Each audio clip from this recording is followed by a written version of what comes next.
Hi పిల్లలు, ఎలా ఉన్నారు? వెల్కమ్ టు అవర్ ఛానల్ జే జో జోస్నా. అందరూ బాగా చదువుకుంటున్నారా?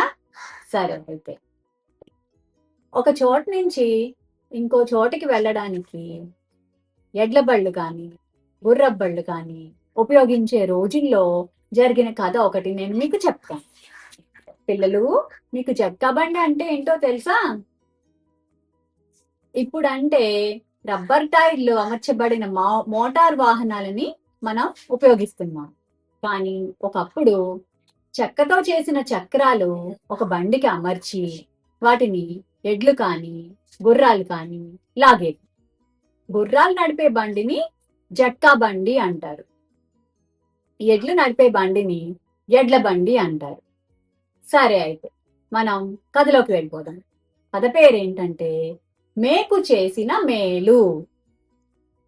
అనగనగనగనగా ఒక మారుమూల గ్రామం ఉంది. ఆ గ్రామంలో లక్ష్మణ్ కుమార్ అనే ఒక 23 ఏళ్ల యువకుడు ఉండేవాడు. లక్ష్మణ్ కుమార్ రోజు 13 కిలోమీటర్లు నడిచి వెళ్ళి అక్కడ కూలి పని చేసుకుని ఆ వచ్చే డబ్బులతో తన జీవనం గడుపుకునేవాడు. అతను అసలు చదువుకున్నవాడైతే కాదు. అయితే ఒకరోజు యథావిధిగా తను నడిచి తన దారిలో వెళ్తున్నాడు. అదే దారిలో ఒక జట్కా బండి మీద మంత్రి గారి కొడుకు కూడా వెళ్ళడం చూస్తారు లక్ష్మణ్. వాళ్ళ బండి కొంత దూరం వెళ్ళిన తర్వాత ఆ బండి నుండి ఒక మేకుడి కింద పడిపోతుంది. అది చూసిన లక్ష్మణ్ పరుగు పరుగున వెళ్ళి ఆ మేకు అందుకుని వాళ్ళకి చప్పట్లు కొట్టి పిలుస్తారు. కానీ ఆ బండిలో వాళ్ళు లక్ష్మణ్ని చూసి కూడా చూడనట్టు వెళ్ళిపోతారు. ఆ మంత్రి గారి కొడుకు అనుకుంటారు, వెనక్కి ఆగితే నామోషిగా అనిపించి ముందుకి వెళ్ళిపోతారు. ఆ మేకు తీసుకుని పక్కన విసిరేద్దాం అనుకుని తన తండ్రి గారు చెప్పిన మాటలు గుర్తొచ్చి మేకుని జాగ్రత్త పరుస్తారు. తన తండ్రి గారు ఏమంటారంటే, ఎంత చిన్న వస్తువైనా సరే భద్రపరిస్తే ఏదో ఒక పెద్ద పనుల్లో ఉపయోగపడుతుంది అని.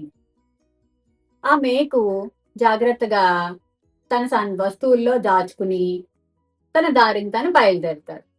దారిలో ఒక ధనవంతుడు తన ఎడ్ల బండి ఆగిపోయి అటు ఇటు నడుస్తూ కనిపిస్తారు. లక్ష్మణ్ని చూసి పరుగు పరుగున లక్ష్మణ్ దగ్గరికి వస్తారు. వచ్చి, నీ దగ్గర మేకు లాంటిది ఏదైనా ఉందా? నా బండి ఆగిపోయింది అని చెప్తారు. అప్పుడు లక్ష్మణ్ తనకి దొరికిన మేకుని చూపిస్తాడు. ఆ మేకుని తీసి ఆయన తన బండికి కొట్టి చూసి సరిగ్గా అమర్చబడిందని తెలుసుకుని లక్ష్మణ్కి చాలా ధన్యవాదాలు చెప్తారు. లక్ష్మణ్ని తనతోనే బండిలో తీసుకెళ్లి తను వెళ్లాల్సిన దారికి దింపుతున్నప్పుడు లక్ష్మణ్ చేతిలో ఒక బంగారు కాసు పెడతారు. అది చూసిన లక్ష్మణ్ చాలా ఆనందపడిపోతాడు. ఇంత చిన్న మేకు నాకు ఒక బంగారు కాసు తీసుకొచ్చింది, మా తండ్రి గారు చెప్పిన మాట వినడం ఎంత మంచిదైందో అనుకుంటారు. సరే అని ఆయనకి ధన్యవాదాలు చెప్పి తన దారిని తను బయలుదేరి వెళ్ళిపోతాడు.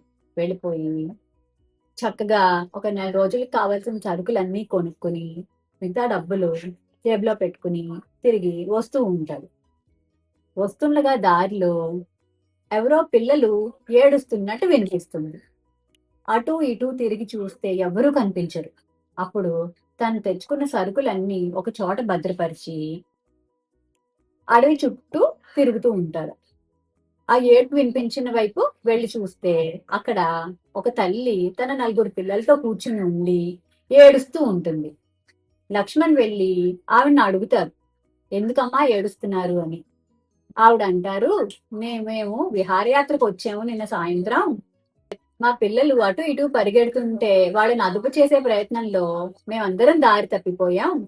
మేము నిన్న సాయంత్రం నుంచి ఏమీ తినలేదు, పిల్లలు ఆకలితో ఏడుస్తున్నారు, నాకు అడవిలోంచి బయటపడే దారి కనిపించట్లేదు అని చెప్తుంది. అప్పుడు వెంటనే లక్ష్మణ్ తన దగ్గర సరుకులు తీసుకొచ్చి వంట చేసి పిల్లలకి ఆవిడకి పెడతాడు. వాళ్ళు తిన్నాక వాళ్ళని జాగ్రత్తగా అడవి దాటించి ఆవిడ ఇంటికి తీసుకెళ్తారు. ఇంకా తిరిగి వచ్చేద్దాం అనుకునే సమయంలో ఆవిడ లక్ష్మణ్ని ఆగమని చెప్పి లక్ష్మణ్ చేతిలో ఒక సంచి పెడుతుంది. లక్ష్మణ్ ఆ సంచి తెరిచి చూస్తే అందులో 8 బంగారు కాసులు ఉంటాయి. లక్ష్మణ్ ఆనందానికి అవధులుండవు. ఎంత చిన్న మేకు నాకు ఎంత మేలు చేస్తోందో ఈ రోజు అనుకుంటాడు. అనుకుని జాగ్రత్తగా ఆ సొమ్ముని భద్రపరుచుకుని తన దారిలో ఇంటికి బయలుదేరతాడు. ఇక ఇంటికి వెళ్తుండగా దారిలో ఎవరో ఏడుస్తున్నట్టు వినిపిస్తుంది. మరలా ఆ దారి వైపు వెళ్ళి అక్కడ చూస్తారు. అక్కడ చూస్తే పొద్దున్న ఇంకా బండిలో కూర్చున్న మంత్రి గారి కొడుకు ఒక చెట్టుకి కట్టేసి ఉండడం చూస్తాడు. వెంటనే వెళ్ళి ఆ కట్లు విప్పి అతన్ని కూర్చోబెట్టి కాసిని మంచినీళ్ళు ఇచ్చి ఏం జరిగిందో తెలుసుకుంటాడు. మంత్రి గారి కొడుకు ఇలా అంటాడు, పొద్దున్న నువ్వు మమ్మల్ని వారించినప్పుడు మేము ఆగిపోయి ఉండి ఆ మేకు తీసుకుని ఉండుంటే నాకు ఇప్పుడు ఈ గది పట్టు ఉండేది కాదు. కొంత దూరం వెళ్ళిన తర్వాత మా బండి ఆగిపోయింది. ఆగిపోయి ఇంతలో ఆ బండికి ఏమైందో తెలుసుకునే లోపులోనే దారి దోపిడి దొంగలు వచ్చి మమ్మల్ని దోచుకుని నన్ను ఇలా కట్టేసి వెళ్ళిపోయారు అని చెప్పి నాకు సరిగ్గా నీలాంటి తెలివైన నౌకరు అవసరం చాలా ఉంది. నీకు అభ్యంతరం లేకపోతే నీకు తినడానికి తిండి, ఉండడానికి వసతి, ఏ అవసరం కావాల్సిన నేను చూసుకుంటాను. మీ కుటుంబంతో పాటు నాతో వచ్చేయి అంటారు. అప్పుడు లక్ష్మణ్ చాలా ఆనందపడి దేవుడికి మనసులోని ధన్యవాదాలు చెప్పుకుంటూ ఇంటికి వెళ్ళి తన సామాన్ సర్దుకుని తన కుటుంబాన్ని తీసుకుని మంత్రి గారి కొడుకుతో మంత్రి గారి ఇంటికి వెళ్ళిపోతారు.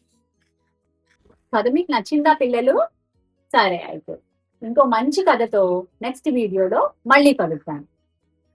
Like, share and subscribe to our channel J Jo Josna.